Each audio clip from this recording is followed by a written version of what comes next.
नमस्कार साथियों, स्वागत है आपका हमारे प्रतियोगी परीक्षा यूट्यूब चैनल में। साथियों, आज से हम एक बहुत ही बेहतरीन सीरीज की शुरुआत कर रहे हैं। साथियों, इसमें आपको अब तक यूपी टेट यानी कि उत्तर प्रदेश शिक्षक पात्रता परीक्षा अब तक जितनी भी बार हुई है, जितनी बार उसमें जितने भी क्वेश्चन सभी सब्जेक्ट के आए हैं, उसकी एक हम सीरीज लेकर आ रहे हैं व्याख्यात्मक हल के साथ। तो अगर आप जो है सभी प्रीवियस ईयर की वीडियो जो मैं डालूंगा उसको आप देख लेते हैं साथियों, तो गारंटी है आप 120 नंबर प्लस करके ले आएंगे। इसके अलावा आपको कुछ पढ़ने की ज़रूरत नहीं है, क्योंकि साथियों 50% जो आपका पेपर होता है वो आपका प्रीवियस ईयर से मिल जाता है। इसके अलावा जो व्याख्यात्मक हल बताऊंगा 30 से 40% वहाँ पर आपको मिल जाएगा। तो इसके बाद आपका 120 नंबर आराम से आ जाएगा। इसके अलावा आपको कुछ और पढ़ने की ज़रूरत नहीं है। तो अभी तक कई बार जो है यूपी टेट पेपर हो चुका है। पहली बार आपका सन 2011 में हुआ था। यहाँ पर आप देखिए परीक्षा तिथि भी डाली गई है 13 नवंबर 2011 को। तो चलिए हम यहीं से शुरुआत करते हैं, और प्रतिदिन आपको वीडियो लगातार मिलती रहेगी प्रीवियस ईयर की व्याख्यात्मक हल के साथ। तो एक भी वीडियो मिस मत करना, क्योंकि आपके लिए बहुत ही फायदे मंद होने वाला है ये वीडियो है साथियों। तो चलिए आज हम शुरुआत करते हैं पहले वीडियो की, और जहां पर हम देखेंगे हिंदी की। साथियों क्या आज पहला हम हिंदी लेकर हिंदी का वीडियो आया है। इसके बाद आपका जो है मनोविज्ञान है, पर्यावरण शिक्षण है, ठीक, इसके अलावा मैथ है। सबकी आपको जो है वीडियो लगातार प्रीवियस ईयर की मिलती रहेगी। तो पहले हम 2011 में जो सब्जेक्ट में जो प्रश्न आए थे उसको हम देख लेते हैं। तो चलिए साथियों शुरुआत करते हैं। पहला प्रश्न, पहला आपका 1 से 30 प्रश्न तक मनोविज्ञान है, उसकी वीडियो आपको मिल जाएगी साथियों। तो चलिए हम हिंदी से शुरुआत करते हैं। आप देखिए कि लिखा है कि ये आपका भाषा फर्स्ट होता है ठाक साथियों, ठीक। जो भाषा फर्स्ट लिए हैं उनका हिंदी के रूप में लिए रहते हैं। तो इससे हमें मतलब नहीं है प्रीवियस ईयर में क्या पूछा गया है, सब कुछ हम व्याख्यात्मक हल करेंगे, ताकि आगे परीक्षाओं में क्या पूछा जाता है कुछ अंदाजा लग जाएगा। और हमें व्याख्यात्मक हल के साथ देखने से हमारा 80% पेपर यहीं से हमारा कवर हो जाएगा साथियों, ठीक है। तो चलिए देखते हैं प्रश्न 31 से 33 तक क्या पूछा साथियों, उपसर्ग चुनकर बताना है। तो प्रश्न 31 देखिए, अपमान में आपका उपसर्ग बताना है साथियों, ठीक है। तो अपमान में कौन सा उपसर्ग है, तो आपका ऑप्शन डी बिल्कुल सही हो जाएगा साथियों। अप उपसर्ग है इसमें, ठीक। क्यों अप उपसर्ग सही है, क्योंकि अपमान में जो है मान आपका एक अलग शब्द है, और उप आपका अप, ठीक। उप दूसरा उपसर्ग होता है, अति दूसरा और दूसरा। तो यहाँ पर अप देखिए जुड़ा हुआ है, तो उपसर्ग जो है ये आपका अप हो जाएगा। तो अपमान शब्द में अप उपसर्ग का प्रयोग हुआ है। उपसर्ग वे शब्दांश या अव्यय को कहते हैं जो किसी शब्द के पहले आकर एक विशेष अर्थ प्रकट करते हैं। तो साथियों चलिए कुछ उदाहरण देख लेते हैं अप उपसर्ग के। तो क्या होता है, अप शब्द, अपहरण, अपराध, अपकार, ये शब्द जहाँ पर आएंगे वहाँ पर क्या हो जाएगा साथियों, अप उपसर्ग हो जाएगा। इसके बाद अव उपसर्ग के शब्द कौन कौन से हैं, अवगत, अवलोकन, अवनत, अवसान। देखिए सब में अव पहले जुड़ा है। उपसर्ग मतलब जो शब्द के पहले जुड़ जाते हैं। इसके बाद अगला देख लेते हैं साथियों, व्याख्यात्मक हल जरूर देखिए और प्रीवियस ईयर भी देखते रहिए, ताकि जो है आप जो है परीक्षा में अच्छे अंक प्राप्त कर पाएंगे। अगला देखिए, अति उपसर्ग में कौन कौन से शब्द आ जाते हैं, अतिकाल, अतिरिक्त, अतिशय, अत्याचार। तो अगला देखते हैं कौन सा है, उपसर्ग में कौन कौन से शब्द आ जाते हैं साथियों, उपकार, उपकूल, उपदेश, उपासना। सब में देखिए उप जुड़ा हुआ है। तो आपका ये उपसर्ग क्लियर हो गया। तो साथियों प्रतियोगी परीक्षा चैनल को सब्सक्राइब कर लीजिए, ऐसी ही वीडियो मिलती रहेगी। चलिए साथियों अगला प्रश्न देखते हैं। अगला प्रश्न कौन सा है, दुर्अवस्था में आपको उपसर्ग बताना है साथियों। तो इसमें कौन सा ऑप्शन सही होगा साथियों, ऑप्शन बी आपका बिल्कुल सही हो जाएगा। दुर में आपका रा के नीचे हल लगा हुआ है, तो आप ये विशेष ध्यान दीजिए, और ये बहुत ही इंपॉर्टेंट कई बार परीक्षाओं में पूछा जा चुका है। तो साथियों दुर्अवस्था में आपका कौन सा दुर उपसर्ग है, उपसर्ग मैंने बताया आपके शब्दों के पहले लगकर विशेष अर्थ प्रकट करते हैं। दुर उपसर्ग से बने कुछ विशेष शब्द कौन कौन से साथियों, जैसे दुर्अवस्था और दुराचार, दुर्दशा, दुर्जन, ठीक। इसके अलावा दुस उपसर्ग में कुछ शब्द देख लिए दुस उपसर्ग के, ठीक, जैसे दुस्साहस, दुःसहाय, दुःसस, दुःसह, दुष्कर्म। ये आपका साथियों जो परिवर्तन हो गया है ये आपका संधि के नियम से हुआ है। ये भी आपको आगे बताया जाएगा संधि में, ठीक है। तो संधि की वीडियो डिस्क्रिप्शन में लिंक है, वहाँ से आप बेहतरीन संजय सर द्वारा वीडियो देख सकते हैं। इसके अलावा अव उपसर्ग के अवतार, अवशेष, अवनति, अवस्था, ये सब मैंने आपको बता दिया शब्द हैं। ये सब जहाँ रहेंगे वहाँ पर कौन सा उपसर्ग रहेगा, अव उपसर्ग रहेगा।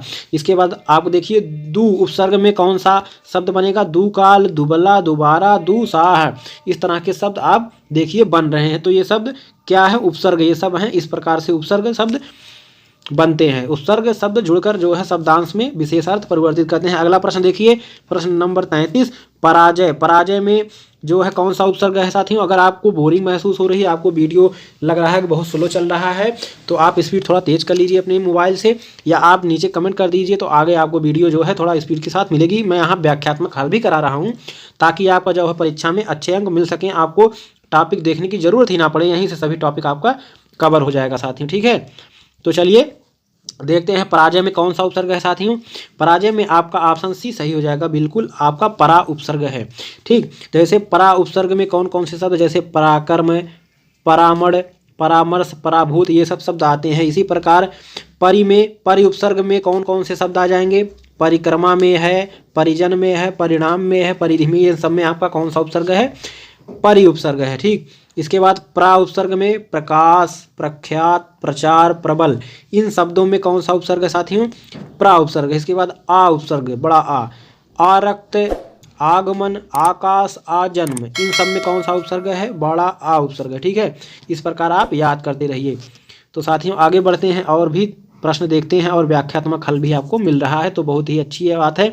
आप पूरा वीडियो देखकर जरूर जाइएगा साथियों। 100% गारंटी है कि 80 से 90% आप जो है पेपर हिंदी का यहीं से हल कर ले जाएंगे। केवल प्रीवियस ईयर का आप क्वेश्चन पढ़ लीजिए। अगला प्रश्न देखते हैं साथियों, क्या है? द्विगु समास का उदाहरण है। तो इसमें कौन सा ऑप्शन सही हो जाएगा साथियों? आपका ऑप्शन सी सही हो जाएगा, नवग्रह। क्यों सही हो जाएगा? संख्यावाची समास होता है द्विगु। ठीक है, इसमें पहला पद क्या होता है साथियों? संख्या होता है। ठीक, इसके बाद उसके आगे कुछ और जुड़ा है। पहला पद क्या होगा? संख्या। तो इसमें नवग्रह में आपका देखिए 9 जुड़ा है, 9, तो ये आपका संख्या है, तो इसलिए 9 ग्रह यानी 9 ग्रहों का समूह यहाँ देखिए। ठीक, इसलिए आपका द्विगु समास होगा। इसके अलावा देखिए द्विगु समास का परिभाषा क्या है? जिस समास का प्रथम पद संख्यावाची हो, जिससे एक समुदाय का बोध हो, उसे द्विगु समास कहते हैं। ठीक, इसके अलावा साथियों यथाशक्ति में क्या है? यथाशक्ति में शक्ति के अनुसार, यहाँ पर आप देख सकते हैं पहला पद यथा है, जो कि क्या है? एक अव्यय है, तो यहाँ पर अव्ययी भाव समास है। माता पिता में आपका योजक चिन्ह, ये योजक चिन्ह होता है साथियों। ऐसे यहाँ पर क्या हो जाएगा? माता और पिता, तो यहाँ पर द्वंद्व समास। द्वंद्व समास में आप इसको याद कर लीजिए, बीच में योजक चिन्ह जुड़ा रहता है। पीताम्बर, पीत है जो अंबर, यहाँ पर कर्मधारय समास भी होगा और बहुव्रीहि भी होगा। तो इस तरह इसका व्याख्यात्मक हल ये हो जाएगा। ठीक है, अगला प्रश्न देखते हैं। अगला प्रश्न है, हिंदी किस लिपि में लिखी जाती है? तो साथियों का कौन सा ऑप्शन सही हो जाएगा? देवनागरी लिपि में लिखी जाती है, आपका ऑप्शन बी सही हो जाएगा। ठीक, अब आगे देखिए, ये आपका ब्राह्मी और खरोष्टी जो है आपके भारत की प्राचीन काल की लिपियां हैं साथियों, जिसका प्रयोग प्राचीन काल में होता है। जबकि पंजाबी जो है किस लिपि में लिखी जाती है? गुरुमुखी लिपि में लिखी जाती है। अगर आप प्रश्न आ जाए कि पंजाबी किस लिपि में लिखी जाती है, तो गुरुमुखी लिपि में लिखी जाती है। उसी प्रकार हिंदी जो है देवनागरी लिपि में लिखी जाती है। बहुत ही इंपॉर्टेंट क्वेश्चन साथियों, कई बार परीक्षाओं में आ चुका है। इसके बाद अगला प्रश्न देखिए, सर्वनाम के कितने भेद होते हैं? तो आपका ऑप्शन ए बिल्कुल सही हो जाएगा, 6 भेद होते हैं। ठीक है साथियों, सर्वनाम होता क्या है साथियों? सर्वनाम उस विकारी शब्द को कहते हैं जो पूर्वापर संबंध से किसी भी संज्ञा के बदले आता है, यानी किसी भी संज्ञा के स्थान पर आता है। और जो है इसके 6 भेद होते हैं: पुरुषवाचक सर्वनाम, निजवाचक सर्वनाम, निश्चयवाचक सर्वनाम, अनिश्चयवाचक सर्वनाम, संबंधवाचक सर्वनाम, प्रश्नवाचक सर्वनाम। इसके अलावा अगर आपसे पूछ ले कि सर्वनाम की संख्या कितनी है, तो आप क्या बताएंगे? उत्तर आप बताएंगे 11। ठीक है, अगला प्रश्न देखिए साथियों, आकाश पाताल के बीच लगने वाला ये जो चिन्ह है, ये कौन सा चिन्ह है? तो साथियों आपका बिल्कुल सही हो जाएगा, कौन सा? योजक चिन्ह, जो मैंने बताया कि द्वंद्व समास में लगता है, ये आपका योजक चिन्ह कहलाता है साथियों। ठीक है, इसके अलावा कुछ विशेष चिन्हों को और हम जानेंगे, जैसे कि अल्प विराम, जो साथियों कामा होता है, इसको आप कामा कहते हैं, ऐसे कहीं कहीं लगता है, देखिए इसको अल्प विराम कहा जाता है। इसको विस्मयादि बोधक, जैसे आहा मैं जीत गया, मैं ऐसे रहता है, अरे ये क्या हो गया, इसमें ऐसे जो लगा रहता है, ये आपका विस्मयादि बोधक चिन्ह है। उद्धरण चिन्ह क्या होता है? इसमें जब दो आप कहते हैं डबल इन्वर्टेड कामा, जैसे किसी की बातों को जो कोई पंक्ति बोला रहता है, जैसे महात्मा गांधी ने कहा करो या मरो का नारा दिया, ठीक, तो वहाँ हम करो या मरो को ऐसे 2 इन्वर्टेड कामा से जो है आगे पीछे से उसको घेर देते हैं, तो यही आपका उद्धरण चिन्ह है। ठीक है, इसके बाद पूर्ण विराम, किसी वाक्य के जब पूर्ण होने पर उसको एक ऐसे पाई खींच देते हैं, ये आपका पूर्ण विराम है। और किसी प्रश्नवाचक वाक्य में के लास्ट में हम ये प्रश्नवाचक चिन्ह लगाते हैं, तो इसको याद करे रहिए, कहीं कहीं पूछ लिया जाता है। अगला प्रश्न देखते हैं साथियों, यह नई साड़ी है, वाक्य में नई शब्द है, तो आपका ऑप्शन साथियों क्या सही हो जाएगा? ऑप्शन डी बिल्कुल सही हो जाएगा, विशेषण है। क्या? यह नई साड़ी है, वाक्य में नई शब्द विशेषण है, जो संज्ञा या सर्वनाम की विशेषता बताए उसे विशेषण कहते हैं। तो ये आपका जो साड़ी है ये संज्ञा है, तो इसकी विशेषता कौन बता रहा है? नई। नई, पुरानी, फटी, इस तरह के जो शब्द होंगे ये जो है साड़ी की विशेषता बतलाएंगे, तो क्या हो जाएंगे? विशेषण हो जाएंगे। ठीक है, यह सर्वनाम है और नई साड़ी शब्द का विशेषण है। नई जो है साड़ी शब्द का क्या है? विशेषण है। अगला प्रश्न देखिए साथियों, नीचे दिए गए विकल्पों में से तत्सम शब्द का चयन कीजिए। तत्सम शब्द हमें चुनना है, तो आपका कौन सा हो जाएगा साथियों? ऑप्शन ए बिल्कुल सही हो जाएगा, आम्र। आम्र एक तत्सम शब्द है, इसका तद्भव क्या होता है? आम। आम। जबकि दूध, शहीद, खिड़की आदि क्या है? तद्भव शब्द हैं। और दूध का तत्सम क्या होता है? दुग्ध। क्या होता है साथियों? दुग्ध होता है। अगला प्रश्न देखिए, नीचे दिए गए विकल्पों में से तद्भव शब्द का चयन कीजिए। इस बार तत्सम नहीं, तद्भव हमें चुनना है। तो आपका जो है तद्भव शब्द कौन सा हो जाएगा? आपका ऑप्शन डी सही हो जाएगा, मुँह। मुँह एक तद्भव शब्द है, इसका तत्सम क्या होता है साथियों? मुख होता है, मुख। जबकि अग्नि तत्सम शब्द है, इसका तद्भव आग होता है। अमीर शब्द क्या? अरबी शब्द है। और बैंक जो है अंग्रेजी शब्द है। ठीक, तो तत्सम क्या होते हैं? जो संस्कृत के समान होते हैं वो तत्सम होते हैं, और जो उससे मेल जोल खाते हुए ये बदल गए हैं तद्भव, मतलब उससे उत्पन्न। किससे उत्पन्न? संस्कृत से उत्पन्न। अर्थात हिंदी कहाँ से उत्पन्न हुई है? हिंदी की जननी कौन है? संस्कृत है। तो संस्कृत से जो संस्कृत के समान रहेगा वो तत्सम होगा, जो संस्कृत से थोड़ा बदल कर रूप हो जाएगा उसका आपका तद्भव हो जाता है। ठीक, यही आपका मेन अंतर होता है। अगला प्रश्न देखिए, नीचे में दिए गए शब्दों में कौन सूर्य का पर्यायवाची शब्द नहीं है पूछा है। ठीक, तो दिनकर सूर्य का पर्यायवाची है, रवि भी सूर्य का पर्यायवाची, अंशुमाली भी है, यामिनी आपका नहीं है, तो आपका ऑप्शन डी बिल्कुल सही हो जाएगा। यामिनी किसका पर्यायवाची है साथियों? रात्रि का पर्यायवाची है। रात्रि के अन्य पर्यायवाची हैं रात, रैन, रजनी, निशा, निशीथ, छाया, विभावरी, सरवरी, तमी, तमिस्त्र, समत्रा तथा विभा, ये सब जो है किसके पर्यायवाची हैं? रात्रि के हैं। जबकि दिन, रवि, अंशुमाली, भानु, दिवाकर, भास्कर, प्रभाकर, सविता, आदित्य, सूर्य, ये सब किसके पर्यायवाची हैं? सूर्य के हैं। अगला प्रश्न देखिए साथियों, मनोरथ का संधि विच्छेद है, तो इसका आपका ऑप्शन बिल्कुल सही, पहला ही सही हो जाएगा, मनः धन रथ। ये कौन सा संधि साथियों? विसर्ग संधि है। ठीक, तो ये आप जो है संधि में पढ़ लीजिए, वीडियो नीचे लिंक डिस्क्रिप्शन में मिल जाएगा। तो अगला देखिए, अगला प्रश्न देखने से पहले कुछ उदाहरण, जैसे अधाह धन गति, अधोगति, मनः धन जा मनोज, मनः धन हर मनोहर, तो ये आपके कुछ विशेष संधि हो गए जो परीक्षाओं में कई बार पूछे गए हैं। अगला प्रश्न देखिए साथियों, विद्यार्थी का उदाहरण है। विद्यार्थी उदाहरण है किसका साथियों? दीर्घ स्वर संधि का उदाहरण है। आपका ऑप्शन सही हो जाएगा, विद्याधन अर्थी, इसका संधि विच्छेद हो जाएगा। और ये दीर्घ स्वर संधि का उदाहरण है। जब दीर्घ या लघु, ह्रस्व या दीर्घ, छोटा आ, छोटी ई, छोटा ऊ, री के बाद समान स्वर आ जाता है तो उसका जो है दीर्घ हो जाता है। जैसे आपके कुछ उदाहरण और देख लीजिए, देह धन अंत, देहांत, परम धन अंध, आनंद, परमानंद, रवि धन इंद्र, रवींद्र, हरिधन ईश, हरीश। तो साथियों अगर आपको इसका पीडीएफ चाहिए तो ये आपका पीडीएफ भी नीचे मिल जाएगा। आपको इसका जो हमारा एक टेलीग्राम चैनल है वहाँ पर आपको इसका पीडीएफ भी आपको मिल जाएगा, वहाँ से आप इसको पढ़ सकते हैं, या एक दो बार लेक्चर के रूप में आप वीडियो देख लीजिए तो आपको पूरा याद हो जाएगा। इसी प्रकार हरिधन ईश, यहाँ पे रा पे छोटी ई की मात्रा है और बड़ी ई की मात्रा, दोनों मिलकर क्या हो जाएंगे? यहाँ पर देखिए बड़ी ई की मात्रा हो जाएगा हरीश में। ठीक, इसी प्रकार भानु धन उदय, भानुदय, और लघु धन उक्ति, लघुक्ति। यहाँ देखिए छोटा ऊ और यहाँ बड़ा ऊ, यानी कि चाहे जो भी हो केवल समान स्वर रहने चाहिए, छोटा ऊ हो या बड़ा ऊ हो, कोई भी हो। जैसे यहाँ पर देखिए दोनों समान स्वर हैं तो यहाँ पर दोनों मिलकर क्या हो गए? दीर्घ हो गए, यानी कि बड़ा ऊ का मात्रा हो गया लघुर्मी। इसी प्रकार वधुधन उत्सव, वधुत्सव, मातृधन ऋणाम, मातृणाम। ठीक, अगला प्रश्न देखते हैं साथियों, दिग्भ्रम उदाहरण है। दिग्भ्रम किसका उदाहरण साथियों? तो आपका ऑप्शन सी बिल्कुल सही जगह, व्यंजन संधि है। इसमें व्यंजन संधि, दिक धन भ्रम, दिग्भ्रम, क्योंकि यहाँ का तीसरे अक्षर यानी गा, का वर्ग का जो व्यंजन है, का वर्ग का जितने भी व्यंजन हैं अगर वो रहेंगे तो वहाँ पर आपका तीसरे में परिवर्तन हो जाएगा। व्यंजन संधि का नियम है साथियों। चलिए कुछ उदाहरण और देख लेते हैं। व्यंजन संधि का नियम है कि व्यंजन से स्वर अथवा व्यंजन के मेल से उत्पन्न विकार को व्यंजन संधि कहते हैं।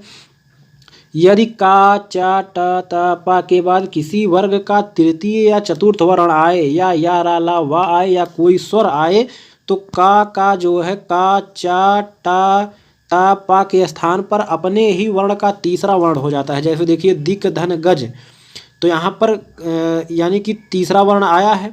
कौन सा वर्ण? तीसरा या चौथा वर्ण आना चाहिए। तो दिक, धन, गज यानी आधा का के बाद जो है ग आया है, यानी तीसरा वर्ण आया है, तो ये का जो है अपने ही वर्ग के तीसरे अक्षर में बदल जाएगा। तो यानी कि आधा का बदल गया आधा ग में, तो यहाँ पर आधा यानी दिक, धन, गज, दिग्गज। ठीक इसी प्रकार सट, धन, आनन, यहाँ पर एक स्वर आ गया और आधा टा अपने वर्ग के तीसरे अक्षर में यानी टा, ठा, ड तीसरा हो जाएगा और ये आधा रहेगा। ठीक लेकिन जब बड़ा आ की मात्रा इसे मिलेगा तो ये हल हट जाएगा और बड़ा आ की मात्रा लग जाएगा स्वर से। ठीक तो सडा नन हो जाएगा।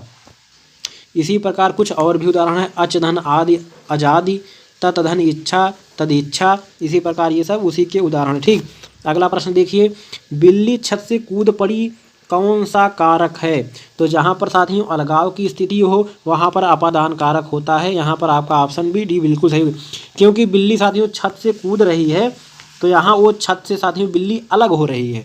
जैसे कह दिया जाता है कि मैं गांव से दिल्ली गया, तो यहाँ भी अपादान कारक हो जाए क्योंकि मैं गांव से अलग हो रहा हूँ। ठीक है, देखिए इसके में कुछ उदाहरण देख लीजिए। क्या होता है कारक और विभक्ति चिन्ह क्या होता है इसको देख लेते हैं। जैसे जहाँ पर ने रहेगा वो कर्ता कारक हो जाता है, जहाँ पर को रहता है वो कर्म हो जाता है। इसको याद कैसे करेंगे?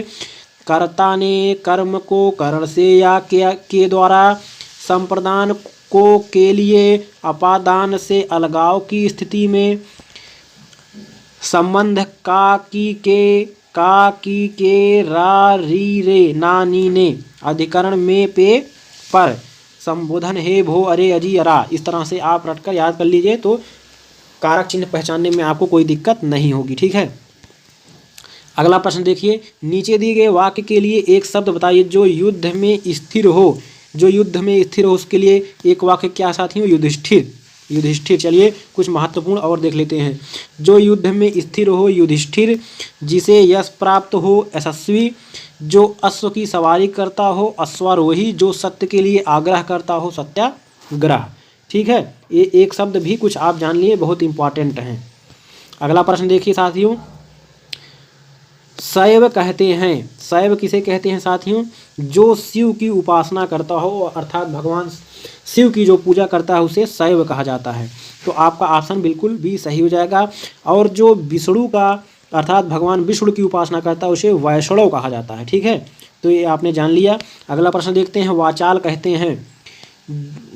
कौन सा ऑप्शन सही हो जाएगा आपका? जो बहुत बोलता हो उसे वाचाल कहते हैं साथियों। ठीक, श्याम धीरे धीरे चलता है। अगला प्रश्न है, श्याम धीरे धीरे चलता है, धीरे धीरे शब्द है क्या है? तो धीरे धीरे शब्द कौन क्या है साथियों? आपका क्रिया विशेषण है साथियों। ठीक, आपका ऑप्शन बी बिल्कुल सही हो जाएगा। तो क्रिया विशेषण के बारे में थोड़ा सी जानकारी आप देख लीजिए। श्याम धीरे धीरे चलता है, जो शब्द क्रिया के अर्थ में विशेषता प्रकट करते हैं वो क्रिया विशेषण कहलाते हैं, और जो संज्ञा सर्वनाम की विशेषता बतलाते हैं साथियों उसे केवल विशेषण कहते हैं। और जो क्रिया शब्द की विशेषता बतलाते हैं जैसे नहाना, धोना, उठना, बैठना, ये सब आपका क्या क्रिया है।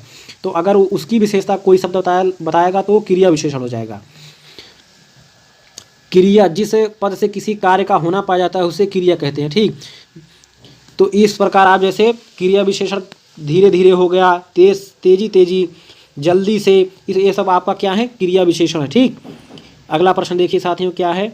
अगला प्रश्न है, निम्नलिखित शब्दों में वर्तनी अनुसार शुद्ध शब्द यानी कि वर्तनी के अनुसार शुद्ध शब्द का चयन करना है। तो इसमें कौन सा शब्द सही हो जाएगा साथियों? आपका ऑप्शन ए बिल्कुल सही हो जाएगा। इसमें थोड़ा सा यहाँ मिसप्रिंट हो गया था, यहाँ आनुषंगिक यानी कि आपका ये वाला सा रहेगा। ठीक, और आनुषंगिक रहेगा। ठीक है, और सब जो है आपके ऑप्शन गलत हैं। इसके बाद अगला प्रश्न देखिए, इसमें भी आपको सही वर्तनी छांटना है तो आप इस समय आपका ऑप्शन बी सही है। अंत्याक्षरी आधा ना आधा ता या पे आ की मात्रा रहता है वही आपका सही होता है। अंत्याक्षरी से कहते हैं। तो आप शब्द को अपने दिमाग में बैठा लीजिए, ठीक है। अगला प्रश्न देखते हैं। फिर एक देखना है इसमें आपका ऑप्शन ए बिल्कुल सही हो जाएगा साथियों, सुषमा, यानी कि इसमें कौन सा यही वाला सा रहेगा, ठीक है। तो इसमें ये वाला सा नहीं रहेगा, ना तो ये वाला सा रहेगा, ठीक है। तो इसमें आपका ये वाला सा रहेगा, आप ध्यान से इसको देख लीजिए। ये तो देखिए 2011 में जो टेट का पेपर हुआ था उसमें किस प्रकार के प्रश्न आए हैं आप आसानी से देख सकते हैं, और इसको व्याख्यात्मक हल भी पढ़ते रहिए ताकि जो है आप परीक्षा में अच्छे अंक पा जाएंगे। तो नीचे आपका प्रत्यय बताना है, यानी कि घुमक्कड़ में अगला प्रश्न आपका है, घुमक्कड़ में आपका प्रत्यय बताना है। तो इसमें आपका कौन सा प्रत्यय साथियों, अक्कड़ प्रत्यय। प्रत्यय क्या होते हैं साथियों, जो किसी शब्द के अंत में जुड़ते हैं। उपसर्ग क्या होता है, पहले जुड़ता है, और प्रत्यय जो है आपका बाद में जुड़ता है। तो देखिए साथियों, अक्कड़ प्रत्यय के कुछ शब्द देख लीजिए, जैसे पियक्कड़, बुझक्कड़, कुदक्कड़, घुमक्कड़। ये शब्द जहाँ पर आएंगे वहाँ पर कौन सा प्रत्यय होगा, यहाँ पर आपका अक्कड़ प्रत्यय होगा। इसके आगे आक प्रत्यय, आक प्रत्यय में कौन कौन से शब्द जैसे आ जाएंगे, तैराक, उड़ाक, पैराक। आप देख रहे हैं लास्ट में आपका आक आक आ रहा है, ठीक। इसके बाद देखते हैं उ प्रत्यय। उ प्रत्यय में जैसे खाऊ और चालू, लागू, बिकाऊ, ये सब आपके आ जाएंगे। इसी प्रकार ओडा, ओडा में भगोड़ा, हसोड़ा, चटोरा, बटोरा, इस तरह से, यानी कि ओरा ओरा लास्ट में आते हैं, वो ओरा प्रत्यय होगा, ठीक। इसी प्रकार अगला प्रश्न देखिए, डिबिया में कौन सा प्रत्यय है, डिबिया। तो इसमें आपका आएगा साथियों कौन सा, ऑप्शन सही हो जाएगा ए, इसमें ईया प्रत्यय है। डिबिया शब्द में ईया प्रत्यय है, छोटी ई और यहाँ पे आ की मात्रा। तो ईया प्रत्यय वाले अन्य शब्द देख लीजिए, जैसे दुनिया, जड़िया, लखिया, धुनिया। आई प्रत्यय रहेगा तब कौन रहेगा, लिखाई, लड़ाई, चढ़ाई, पिटाई, ये सब आई प्रत्यय वाले हैं। बड़ी ई प्रत्यय वाले कौन रहेगा, हंस में बड़ी ई जोड़ देंगे तो हंसी, बोल में बड़ी ई जोड़ देंगे बोली, धमकी, इस तरह से देखिए। और बड़ा आ प्रत्यय रहेगा तो चढ़ा, रखा, कटा, इस तरह से आपके शब्द बनेंगे। भिक्षुक में आप बताइए कौन सा प्रत्यय है। तो इसमें आपका साथियों क्या है, आपका ऑप्शन सही रहेगा उक प्रत्यय है। कौन, उक। तो यानी कि भिक्ष धन उक, भिक्षुक।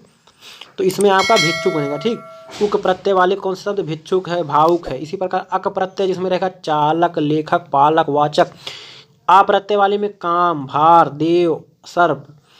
और आ प्रत्यय लगभग साथियों आपको पता है कि हर जो वर्ण है या हर व्यंजन में आपका छोटा आ आपका लगा रहता है, ठीक, ह्रस्व आ।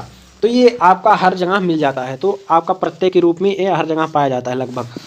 इसी प्रकार जो है उ प्रत्यय में तनु, तन धन उ, तनु, बंध धन उ, बंधु। इसी प्रकार छोटा उ प्रत्यय वाले शब्द हो जाएंगे, ठीक। आगे देखिए साथियों क्या प्रश्न आया है, पर्यायवाची आ गया। आगे पूछा है पर्यायवाची साथियों। तो देखिए क्या हो जाएगा पर्यायवाची। आगे पूछा है बादल का पर्यायवाची साथियों। तो बादल का पर्यायवाची कौन सा हो जाएगा साथियों, ऑप्शन ए, नीरद। साथियों जहाँ पर पानी के पर्यायवाची में दा शब्द जुड़ जाता है वहाँ पर आपका क्या हो जाता है, बादल का पर्यायवाची हो जाता है। चलिए देख लेते हैं कुछ महत्वपूर्ण पर्यायवाची देख लेते हैं। जैसे बादल शब्द का पर्यायवाची नीरद है। बादल के अन्य पर्यायवाची क्या है साथियों, मेघ है, मेघ, धर, अभ्र, जीमूत, वारिधर। वारी मतलब क्या होता है, पानी, और धर मतलब धारण करने वाला। पानी कौन धारण करता है, तो बादल। पयोधि, पयोधि, जलधर, जल को धारण करने वाला। देहे जलद, जलद मतलब बादल। यहाँ पर दा जुड़ गया है, यानी धर जुड़ जाए या तो जल के जो है पर्यायवाची में या तो धर जुड़ जाए या तो दा जुड़ जाए तो वो किसका पर्यायवाची हो जाता है, बादल का। देखिए बलाधर, पयोधर, सारंग, ठीक, ये सब आपके हो जाएंगे, ठीक। इसके अलावा अन्य पर्यायवाची में जैसे नीरज, नीरज किसका है साथियों, ये सब कमल के हैं।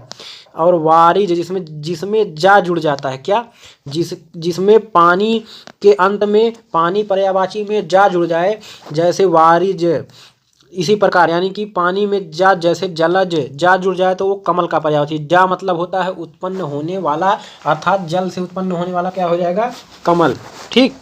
तो महत्वपूर्ण देख लेते हैं। शतपत्र, सरसिज, शतदल, सरहिरूह, राजीव, कंज, पंकज, पुंडरीक, वारिज, सरोरूह, जलज, कोकानद, ये सब किसके पर्यायवाची हैं, कमल के हैं, ठीक।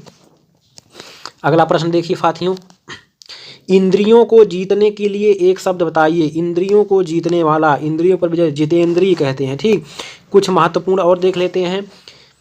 इंद्रियों को जीतने वाला, जितेंद्रिय, दूर तक सोचने वाला, इसके लिए एक शब्द हो जाएगा दूरदर्शी। बहुत तेज बुद्धि वाला व्यक्ति, कुशाग्र बुद्धि। किसी काम को चित्त लगाकर करना, दत्त चित्त, इसके लिए एक शब्द हो गया। अगला प्रश्न देखिए साथियों, आहा। आहा, आप आ गए वाक्य में आहा शब्द है। आहा क्या है साथियों? ये आपका अव्यय शब्द है। अव्यय शब्द क्या होते हैं साथियों? अव्यय शब्द वे शब्द होते हैं जिनमें लिंग, वचन, पुरुष कारक आदि के कारण कोई विकार या परिवर्तन नहीं हो पाता है, वही अव्यय शब्द होते हैं। संज्ञा शब्द उस विकारी शब्द को कहते हैं जिसे किसी विशेषण, विशेष वस्तु, भाव और जीव के नाम का बोध होता है। जो संज्ञा के स्थान पर प्रयोग किए जाते हैं वो सर्वनाम होते हैं। जो किसी संज्ञा सर्वनाम की विशेषता बतलाए वो विशेषण होते हैं। तो अव्यय जिसे लिंग, वचन आदि के अनुसार परिवर्तित ना किया जा सके। ठीक, जैसे यथा हो गया, तो अगर यथा है तो इसमें कोई भी लिंग, कोई भी पुरुष वचन आ जाए जिसमें परिवर्तन नहीं होना है। इसी प्रकार जो है वही अव्यय शब्द होते हैं। अगला प्रश्न देखिए साथियों, वीडियो को लाइक शेयर जरूर कर दीजिएगा और नए हैं चैनल को सब्सक्राइब करना ना भूलें ताकि ऐसी ही वीडियो आपको लगातार मिलती रहे। अगला प्रश्न देखिए साथियों, क्या है? निम्नलिखित में से पुल्लिंग शब्द कौन सा है? तो पुल्लिंग शब्द कैसे पहचानेंगे साथियों? आप जो भी शब्द दिए हैं ऑप्शन में उसको वाक्य प्रयोग कर दीजिए। इसमें कौन सा पुल्लिंग है? पानी। पानी बह रहा है, पानी बह रही है नहीं होता साथियों, रही नहीं, पानी बह रहा है होता है। वाक्य प्रयोग जब होता है तो इससे पता चल जाता है ये पुल्लिंग है। लेकिन नदी का वाक्य प्रयोग करिए, जैसे नदी बह रही है। ठीक, नदी बह रही है तो इससे आपका पता चल जाएगा कि स्त्रीलिंग है।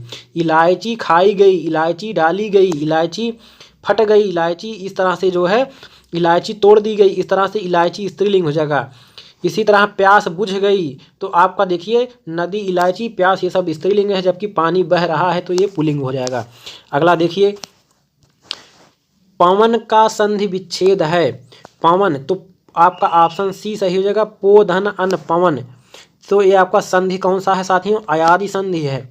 यानी कि पो में आपका ओ और धन और अन में आपका आ, तो यानी कि ओ के बाद कोई भिन्न आपका स्वर आ गया तो ये आपका क्या हो जाएगा? ओ का अव हो जाएगा। क्या? ओ का अव हो जाएगा, तो यहाँ पवन हो जाएगा। ठीक है, ये आपका अयादि संधि है। तो साथियों आपको वीडियो कैसा लगा हमें कमेंट करके जरूर बताएं।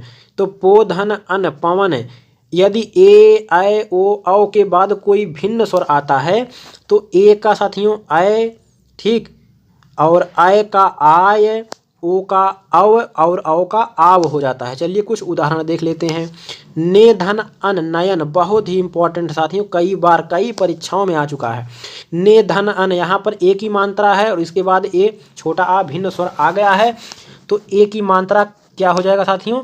आय में बदल जाएगा। ठीक, आय हो जाएगा तो ये आपका नयन हो जाएगा। इसी प्रकार नय धन, इसी प्रकार नय धन अक नायक, आय का आय हो जाएगा। आय का क्या हो जाएगा साथियों? आय, आय हो जाएगा। ठीक, इसी प्रकार जो है क्या होगा साथियों?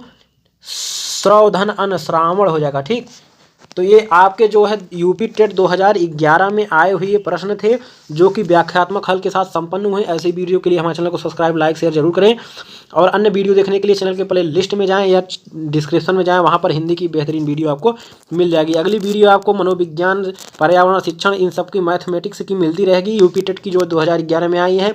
इसके बाद धीरे धीरे अन्य वर्ष में जितने भी प्रश्न आए हैं सभी आपको लगातार मिलती रहेंगी। तो वीडियो जो देखना ना भूलें। वीडियो देखने के लिए धन्यवाद। चैनल को सब्सक्राइब जरूर करें। नमस्कार, तब फिर अगली वीडियो में मुलाकात होगी।